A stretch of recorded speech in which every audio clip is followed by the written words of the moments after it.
I'm pleased to report that the situation in Chernobyl is stable. In terms of radiation, I'm told it's the equivalent of a chest X-ray. No. The fire is giving off nearly twice the radiation released by the bomb in Hiroshima. It will burn and spread its poison until the entire continent is dead. Comrade soldiers, you will need to move quickly and you will need to move carefully. These are the most important 90 seconds of your lives. I wish you good health and long life. I serve the Soviet Union. I serve the Soviet Union. I serve the Soviet Union.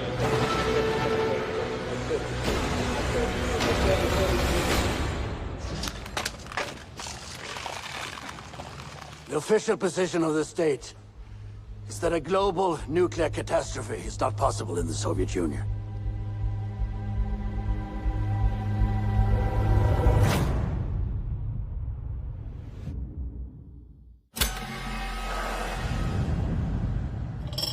What is the cost of lies?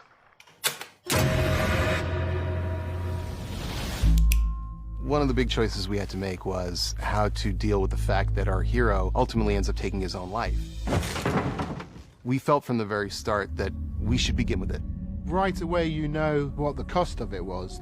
That also signals to you as to that isn't what the story is about. The story of Chernobyl is shocking enough. We didn't feel like we should be building up to that moment and then shocking people in a final episode. We wanted them to know right up front, this is what happens. This man is going to die, and this nuclear reactor is exploding. That, in a sense, isn't the interesting part. The interesting part is why and what now. That whole episode takes place over 5-6 hours immediately after the accident. You're spending one night with the firefighters and this massive beast that they're wrestling with, getting pummeled by radiation and fire and dying in front of that power plant. How insidious the idea of radioactive contamination was, because you can't see it and you can't feel it.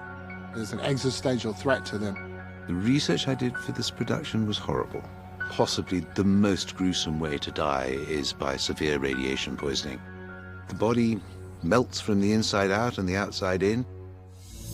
On the other side of that fire, you have the state refusing to accept what happens and suppressing the truth completely. Their first instinct was the most Soviet instinct. Tell no one. Cut the phone lines. Contain the spread of misinformation.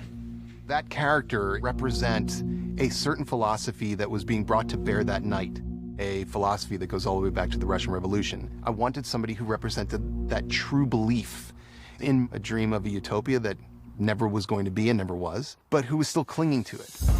In moments of terror, people turn to their delusions, and in that moment, you see the triumph of delusion. You can contain information, you can't contain nuclear isotopes.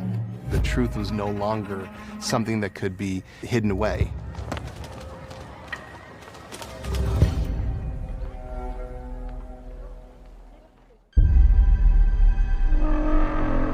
What's fascinating to me is not that Chernobyl exploded, it's the cost of lies.